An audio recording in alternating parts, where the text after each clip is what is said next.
পুলিশের ভূমিকা যেন জনগণের পক্ষে থাকে, কোনো দলীয় পক্ষে না, কোনো রাজনৈতিক দলের পক্ষেও না। এই যে আইন শৃঙ্খলা বাহিনী রয়েছে তারা একটি গোষ্ঠীর হয়ে কাজ করছে এবং সেই গোষ্ঠীকেই ভোটে জেতানোর জন্য দিনের ভোট রাতে দিয়েছে এবং অনেকে ভোট দিতে গিয়েও ভোট দিতে পারে নাই, কেন্দ্র থেকে ফিরে এসেছে। আমরা দেখেছি যে কেন্দ্রকে দখল করার যে একটি চেষ্টা সেটি কিন্তু বিগত নির্বাচনে ছিল।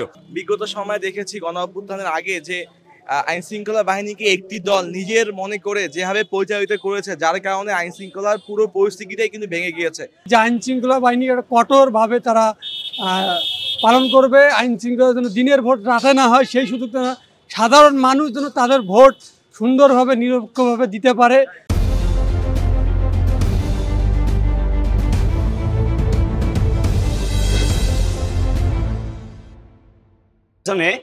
আমরা পুলিশের ভূমিকা গতবার তো যারা ছিল ক্ষমতায় তারা পুলিশ তাদের পক্ষে ছিল, দলীয়করণ করার কারণে সারা বাংলাদেশের মানুষ স্বতঃস্ফূর্তভাবে ভোট দিতে পারে নাই।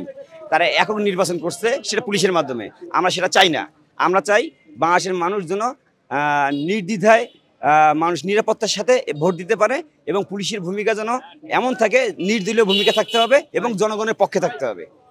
পুলিশের ভূমিকা যেন জনগণের পক্ষে থাকে, কোনো দলীয় পক্ষে না, কোনো রাজনৈতিক দলের পক্ষেও না।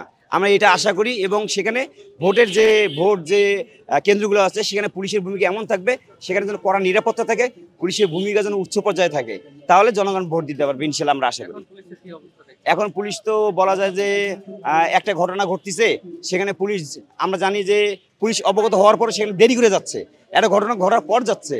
আমরা ঘটনার আগেই যদি পুলিশ ওখানে যায়, পুলিশের নিষ্ক্রিয়তা দেখা যাচ্ছে, পুলিশ নিষ্ক্রিয়ভাবে দাঁড়িয়ে থাকে। যেমন ধরেন জ্বালাপোড়া হচ্ছে, কোনো দল জ্বালাপোড়া করতেছে, আগুন দিচ্ছে, অফিস ভাঙচুর করতেছে, পুলিশ ওখানে দাঁড়ায় আছে, পুলিশ দেখেও হাত দিচ্ছে না। আমার চাই পুলিশ আরো শক্তিশালী হোক, পুলিশের নিষ্ক্রিয়তা যেন সক্রিয়তা আসে এবং পুলিশ গুরুত্বপূর্ণ ভূমিকা রাখতে পারে।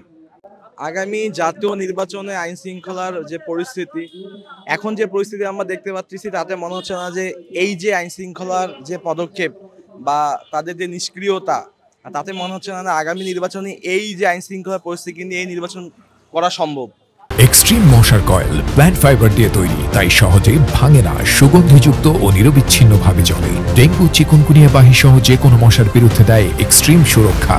নির্বাচন করতে গেলে আইন শৃঙ্খলা বাহিনীকে অনেক কঠোর হতে হবে, সেই সঙ্গে তাদের কাছে স্বচ্ছ হতে হবে। একক কোনো রাজনৈতিক দলের এজেন্ডা বাস্তবায়ন করতে দেওয়া যাবে না।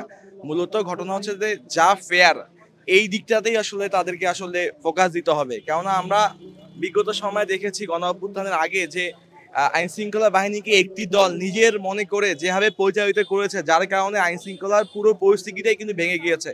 মানুষের যে ভরসার জায়গা, সেটা কিন্তু আইন শৃঙ্খলা বাহিনীর দিকে এখন আর নেই। এই আইন শৃঙ্খলা বাহিনী ছাড়া কি দেশে এখন কি যে বিভিন্ন ইস্যুগুলো ক্রিয়েট হচ্ছে, যে পুলিশকে যাচ্ছে, অন্য যে আইন শৃঙ্খলা বাহিনী যাচ্ছে, তাদের প্রতি যে ভরসা পাচ্ছে না, এটা কেন হচ্ছে না? এটা কিন্তু অতীতের কারণে, নতুন করে কিন্তু তারা কিছু করেনি। অতীতে তাদেরকে নিয়ে একক একটা রাজনৈতিক দল প্রভাব বিস্তার করেছিল, যার কারণে কিন্তু তাদের আইডেন্টিটি সংকটে, তাদের যে ট্রাস্ট সংকট, বিশ্বাসের জায়গাটাকে কিন্তু ভঙ্গ করেছে। তো আমি মনে করি যে আগামী জাতীয় নির্বাচন করতে গেলে আইন শৃঙ্খলা বাহিনীকে সবার আগে স্বচ্ছ করতে হবে। যারা একটা অবাধ এবং সুস্থ নির্বাচন করতে গেলে আইন শৃঙ্খলা বাহিনী যেন কোনো পাশে প্রভাব বিস্তার না করতে পারে, তারা যেন স্বচ্ছভাবে প্রক্রিয়াটা করতে পারে, এটাই হচ্ছে যে আমার প্রত্যাশা। আমার মনে হয় না যে একটা গোষ্ঠী আছে যে নির্বাচনকে তারা বিগত দিনের চাইতেও নির্বাচনটা খারাপের দিকে নিয়ে যাচ্ছে, এটা আমাদের মনে হচ্ছে। বলতে চাই, যারা মব সন্ত্রাস এবং দেশের অনিষ্ট যারা করে, এদের বিপক্ষে অবস্থান নেয়া এবং যাতে সুষ্ঠু নির্বাচন হয় এর জন্য যথাযথ ভূমিকা পালন করা।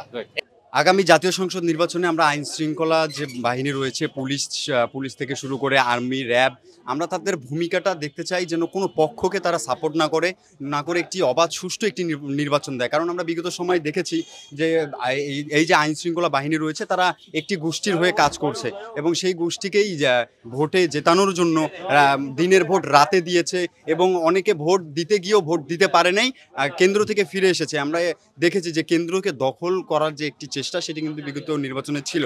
এই যে অপচেষ্টাগুলো, এগুলোর জন্য আমরা আগামী জাতীয় সংসদ যে নির্বাচন আসছে, এই অন্তর্বর্তীকালীন সরকার জন্য যে আইনশৃঙ্খলা বাহিনী রয়েছে তাদেরকে সুষ্ঠুভাবে নির্বাচন পরিচালনা করার জন্য নির্দেশ দেন, এবং আমরা চাই যেন অবাধ এবং সুষ্ঠু একটি নির্বাচন এই প্রজন্ম দেখতে পারে। দেখেন, আমরা বিগত সময়ে দেখেছি যে আইনশৃঙ্খলা বাহিনী একটা গোষ্ঠীকে যে জিতানোর চেষ্টা থাকতো, যে তারা দিনের ভোট রাতে হওয়ার সুযোগ ছিল। আমরা এবার এই নির্বাচনে দেখতে চাই যে আইনশৃঙ্খলা বাহিনী একটা কঠোরভাবে তারা পালন করবে। আইনশৃঙ্খলা যেন দিনের ভোট রাতে না হয় সেই সুযোগ সাধারণ মানুষ যেন তাদের ভোট সুন্দরভাবে নিরপেক্ষভাবে দিতে পারে, সেই ব্যবস্থা আইনশৃঙ্খলা বাহিনী করবে।